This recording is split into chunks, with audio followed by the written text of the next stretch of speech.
Chapter 438, Invitation. The Royal Family.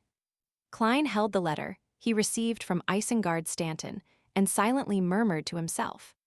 He looked up and outside the window, and he saw the rain pattering down. The gas lamps on the streets were giving off quiet halos. Inside the living room, the coffee table was neat and tidy, with a few stacks of newspapers placed in the corner. There was silence all around him. Klein sat on the sofa as he leaned forward a little. He sat there silently for a long time. After nearly 10 minutes, he exhaled and shook his head. Slowly and heavily, he tossed the letter into the trash can. He slowly stood up and expressionlessly walked to the second floor. And in the trash can, Isengard Stanton's letter caught fire silently and quickly crumpled into black ashes. On Monday morning, Klein stood in front of the mirror, pressed his right thumb and middle finger to his temples, and rubbed them with a little more strength. When he was done, he turned on the faucet, lowered his body, splashed the cold tap water onto his face, and washed his face while having a fit at the cold. After freshening himself up, he hung up the towel, walked to the first floor, and simply made a single-sided, well-done fried eggs with buttered toast.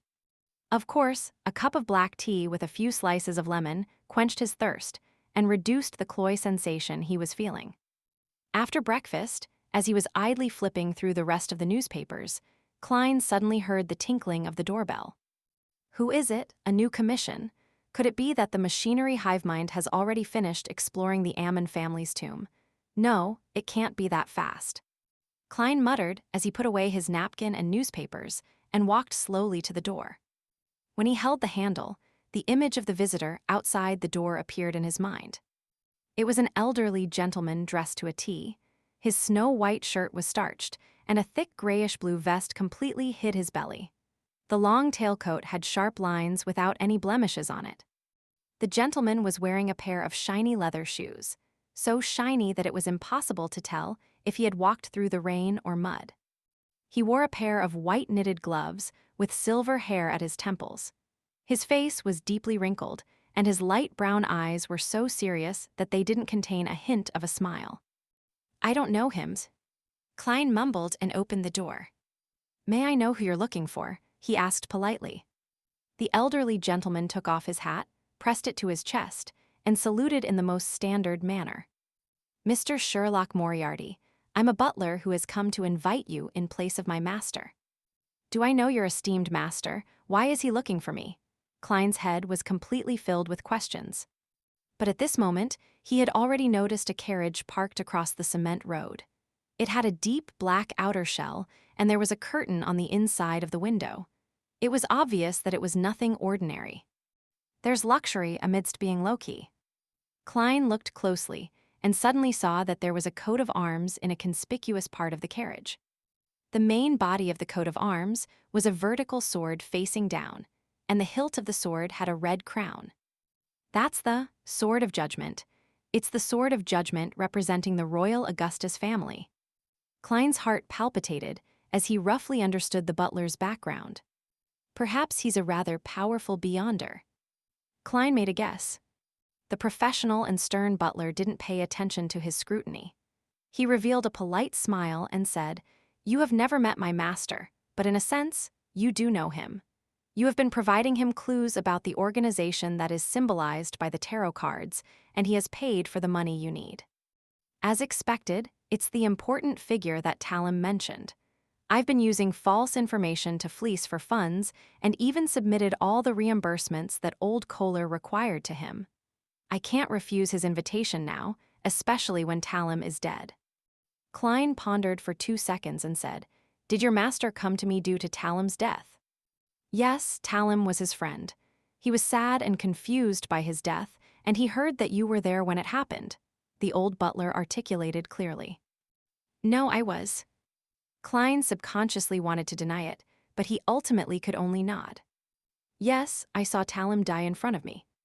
"It's really a sad and regretful thing," the butler said in a sincere tone. "Are you willing to accept my master's invitation?" "Do I have any reason to refuse? That would just make me look very suspicious. I might even be killed on the spot by you." Klein looked at him and said, "I happen to have nothing planned this morning." "All right then, Mr. Moriarty, please.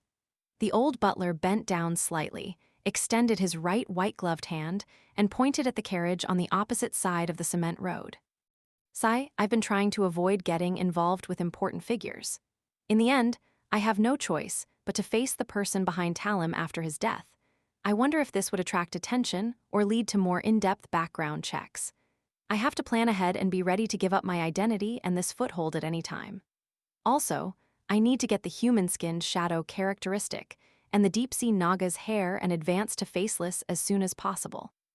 In that case, my ability to resist risks would more than double. When Klein put on his coat and hat and walked to the carriage with the royal coat of arms, he had already thought of the subsequent developments. At this moment, the servant the old butler brought with him opened the door for him. Stepping on the thick brown carpet, Klein looked at the wooden cabinets containing red wine, white wine, champagne, Lanty, and black rand, along with the crystal glasses. Klein felt rather restricted as he sat by the window. Lanty referred to strong distilled spirits made from pure malt. There were many types, such as the sailor's favorite Lanty proof. The bottles displayed in the cabinets were obviously of high quality. As for black rand, they referred to strong distilled wines mixed with other fermented grains, which, like Lanty, was something unique to Lone. As the carriage drove through the wet streets, Klein asked in passing, "Are we going to Empress Borough?" "No, my master is waiting for you at the Red Rose Manor on the outskirts of Empress Borough." The old butler didn't hide anything. "Looks like this is the royal family's manor." Klein thought for a moment, then he asked with a smile, "Can you tell me your master's identity now?" The old housekeeper's back, which was already straight, became even straighter as he raised his chin. "He is the descendant of the founder and protector. He's the grandson of the Might Wielder, the fifth son of His Majesty, Earl of Lastings, His Highness Prince Edisac Augustus. So it's the third prince, the second youngest prince, but he should be around 21 to 22 years old." Klein recalled what he had seen in the occasional descriptions in the newspapers and magazines at the Kellogg Club. The horse carriage passed through one street after another, going from an artificial lake to the northwest. After more than an hour, they finally arrived at an extremely large manor. At the entrance to the manor, Klein was inspected by two soldiers in red military uniforms and white trousers. He didn't hide the existence of his gun, holster, and revolver. He believed that there were definitely people around Prince Edisac who could tell that he was carrying a gun, and that it easily made things worse if he fooled them with illusions. In any case, the prince knows that I'm a private detective, so his subordinates definitely wouldn't send guests to the police station just because I was illegally in possession of a gun. Klein watched as the soldier took the gun, holster, and revolver before he was informed to take it when he came out. After two more inspections, Klein followed the old butler, went around the main house, and came to a wide area with hills and flowing waters. The only drawback of this place was that the vegetation had long since withered away in the dead of winter, leaving nothing but desolation. Tap, tap, tap. Several horses came running from the distance and stopped in front of them. A young man in white trousers, high-heeled black boots, a fitted shirt, and a dark rider's tunic nimbly dismounted and walked over. Everyone else followed closely by his side. He removed his helmet from his head and smiled at Klein. "I'm finally meeting you, Detective Moriarty." Upon seeing this, Klein's eyes lit up. It wasn't because of how handsome he was, but because he looked like the Henry Augustus I imprinted on 5-pound notes. Edisac Augustus also had a rotund face and a pair of slender eyes, but he didn't look serious at all. Instead, he always had a smile on his face, looking young and spirited. "I didn't know that you, Your Highness, were the one who entrusted me with the task." Klein bowed. Holding a horsewhip in his hand, Edisac weighed it in his palm and chuckled. "I heard that you played an important role in the serial killer and Desire Apostle cases. Talim's recommendation was indeed good. Sai, who knew that he would be gone days after I was horse racing with him? He has gone to the kingdom of storm and lightning." Since the founding of the kingdom, the Augustus family had always believed in the Lord of the Storms.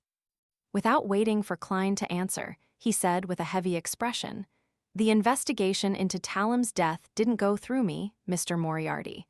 I want you to help me discover the truth. The conclusion given by the rest of the royal family, your two elder brothers, this sudden level of infighting isn't something I can handle. Also, Your Highness, your style is really direct. Klein sighed. I'm sorry, but I'd still say that Talim died of a sudden heart disease. Is that so? News came from the mandated punishers that a detective by the name of Sherlock Moriarty had testified that Talim had signs of suffering from a curse. Prince Edisac chuckled. Klein could only respond with a wry smile. Your Highness, you should know the principles I adhere to. I still wish to live another 50 years. Was Talim your friend? Prince Edisac asked. Klein was at a loss for an answer when a maid suddenly came from the main room, quickly approached the prince, and whispered a few words. Edisac's face stiffened. Tell her that she's not to go out. After he finished speaking, he took 2 steps forward. His serious expression softened, and a hint of softness and helplessness appeared in his blue eyes. But I will permit her to leave the room and walk around freely in the manor.